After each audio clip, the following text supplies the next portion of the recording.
জয়গুরু, সবাইকে জয়গুরু।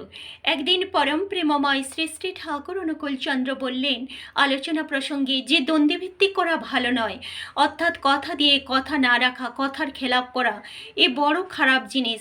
আমি যখন কাউকে কথা দিই সে তখন অনেক আশা ভরসা নিয়ে বসে থাকে।